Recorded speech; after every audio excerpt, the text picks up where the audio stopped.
네, 김영환입니다. 신사도는 분명 이단이죠. 이단 사이비입니다. 미국은 신사도를 명확하게 이단이라고 규정을 하고 있는데요. 국내에서도 그렇게 보고 있는 경향이 짙습니다. 왜냐하면 신사도 설교자 중에, 신학 중에 건전한 자가 거의 없기 때문에 그렇죠. 설교를 잘하는 자도 많지 않습니다. 데이비드 차는 설교 메시지가 사람들을 이렇게 사로잡았죠. 그런데 데이비드 차보다 더 잘 설교를 하는 사람이 있습니다. 먼저 영상을 한번 보시고 이야기를 더 나누시죠. 그분이 이제 돌아가실 때가 되어서 이제 병실에서 이제 호흡이 가빠지고 있었을 때 그 따님 되시는 분이 그 교수님이셨는데 저에게 우리 아버님 돌아가실 것 같은데 와서 한 번만 기도해 주시면 좋겠다고. 제가 그 병실을 찾았어요.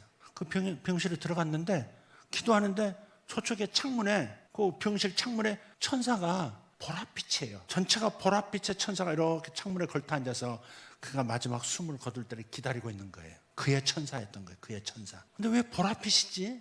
보랏빛은 불을 말한다고 내가 알고 있는데 알려주셨는데 끝났어요. 그분 돌아가셨어요. 장례식 마쳤어요. 근데 그 따님께서 저를 찾아오셨더라고요. 장례식 끝나고. 그리고 감사하다고 목사님 필요한데 쓰세요 하고서 봉투를 하나 놓고 가시더라고요. 봉투를 놓고 가셨어요. 그래서 그냥 인사차 뭐 이렇게 좀 넣고 가셨구나. 뭐 신경도 안 쓰고 그냥 감사합니다 안녕히 가세요. 뭐 이런 걸 뭐 그러면서 이렇게 뭐 이런 걸 그러면서 이제 굿바이 했죠. 간 다음에 열어보니까 그게 지금 딱 20년 전이네요. 20년 전 우리 교회 여기 왔을 때니까 그 봉투 안에 4천만 원이 들었더라고. 4천만 원 별로 기별이 안 가시나 뭐 교수님, 선교사님 4천만 원 돈이 아니지. 판교 사람이라. 판교 그래가지고요 그 돈 가지고 참 잘 썼어요 정말. 그래서 보랏빛은 불을 말한다는 것을 제가 다시 한번 확인을 했어요. 자주색 있죠. 보라하고 비슷한 것, 그것은 권세를 말해요.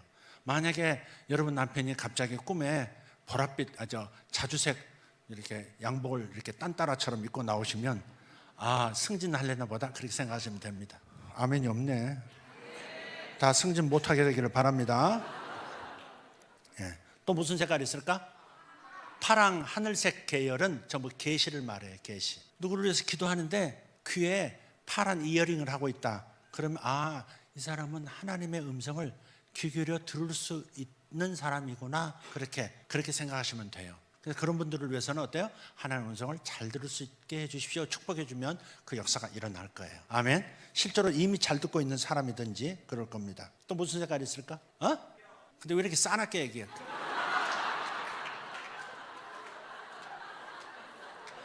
자, 황금빛 혹은 호박색 있죠. 호박이라는 보석 있죠.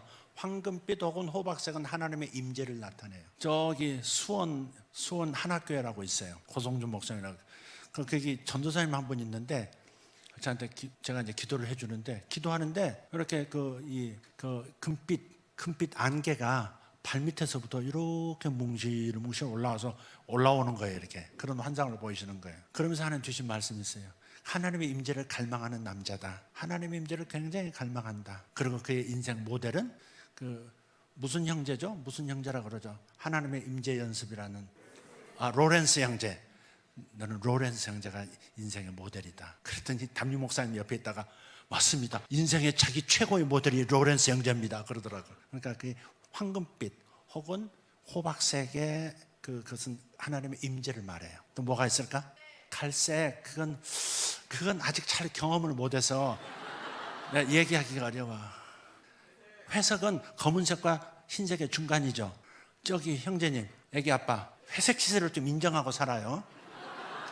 근데 회색은 네거티브하게 해석하면 겉과 속이 다른, 그야말로 양털을 입은 늑대 같은, 또 반대 같은, 그러니까 약간 섞여 있는, 약간은 좀 다른 동기를 가지고 있는 그런 것들을 분별하게 하실 때 회색으로 보여요.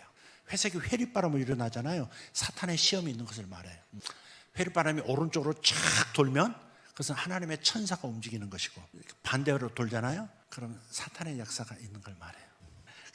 그냥 접수해 두세요. 그냥 이렇게 하시면서 여러분이 하나님의 꿈을 통해서 말씀하시는 언어를 이해하려고 하는 마음이 일어나는 거예요, 지금 여러분에게. 그러면 여러분만 알아들을 수 있는, 여러분하고만 통하는 상징들을 하나님께서 하나씩 하나씩 확인시켜 주실 거예요. 그러나 분별은 누구한테 받아라? 뭐라고? 누가 하나님이요? 하나님이 어디 있는데? 누가 직접 하나님한테 분별을 받아? 누구한테 분별을 받아?